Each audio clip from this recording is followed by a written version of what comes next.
सच्चा सेवक कौन है? कौन है? माने किसपे? सच्चा सेवक, सेवक यानी सेवा करने वाला, वो कौन है? मैं कहानी पढ़ा रही हूँ, उसमें आप ध्यान पड़ेगा। राजनगर नामक राज्य में राजा भोमराज का शासन था। किसका शासन था? भोमराज का। राजा भोमराज के शासन काल में प्रजा बहुत सुखी थी। प्रजा के सुख दुख की जानकारी राजा स्वयं नगर में घूम घूम कर और वेश बदल कर लेते थे। राजा भोमराज के कई सेवक थे। कई सेवक किसके थे? भोमराज के। लेकिन उनका अपने एक विशेष सेवक दीनदयाल से ज्यादा लगाव था। उसका एक खास सेवक था, उसका नाम क्या था? दीनदयाल। उसका चेहरा कुरूप व काला था। उसका चेहरा कुरूप था। जो उसका वो विशेष सेवक था ना, उसका नाम दीनदयाल था। उसका चेहरा कुरूप व काला था। उसकी एक आंख भी कमजोर थी। राजा के सेवकों के मन में ये विचार सदा रहता था कि दरबार में सेवकों की तो कमी नहीं।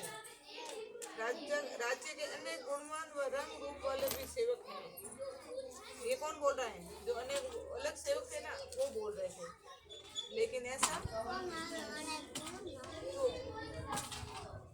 ऐसा कुरूप सेवक राजा को क्यों पसंद है? सेवकों की बातें राजा के कानों में भी पड़ती है। जो सेवक बोलते हैं ना, तो वो राजा भी सुनते हैं। राजा के बारे में बोलते हैं कि हमारे ऐसा सेवक क्यों रखते हैं, अच्छा सेवक क्या है नहीं। सेवकों की ऐसी बातें राजा के कानों में भी पड़ती है। लेकिन राजा कहता है समय आने पर सबको बताऊंगा। एक बार राजा अपने सेवकों को साथ लेकर घोड़े पर सवार होकर निकल गए। घोड़े पर सवार होकर कौन निकले? राजा। सेवकों के साथ, जो अनेक सेवक थे ना, उसके साथ निकल गए। थोड़ी ही दूरी पर रेत के टीले दिखाई दिए। रेत के टीले के वो तोरा करती होती है ना, वहाँ पे बड़े बड़े टीले होते हैं, वो दिखाई दिए।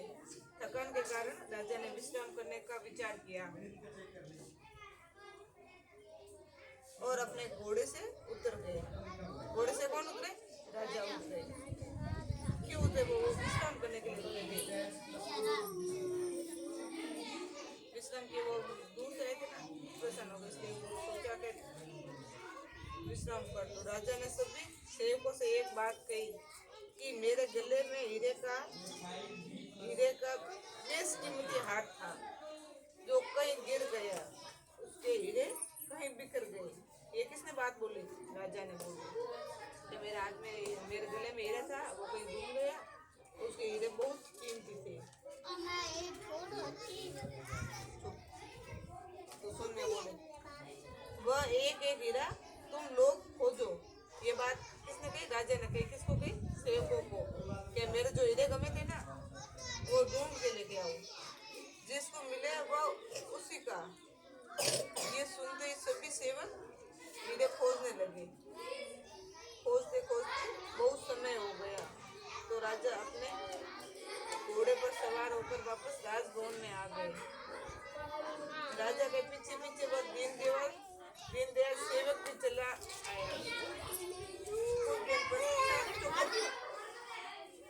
कुछ दिन पश्चात दरबार में राजा ने एक एक सेवक को बुलाकर पूछा कि किसे कितने हीरे मिले। वह हमें लाकर उन्हें दिखाए। दीनदयाल नहीं दिखते, पर राजा ने कुछ सेवकों से पूछा कि उसको कितने हीरे मिले हैं। इस पर सेवकों ने कहा कि महाराज, वह मूर्ख तो आपके पीछे पीछे चलाया था। दीनदयाल को बुलाकर राजा ने पूछा कि तुमने हीरे क्यों नहीं ढूंढे? दीनदयाल ने कहा, हुजूर, सभी सेवक हीरे ढूंढने में लग गए और आप अकेले जा रहे थे, इसलिए मैंने सोचा कि रास्ता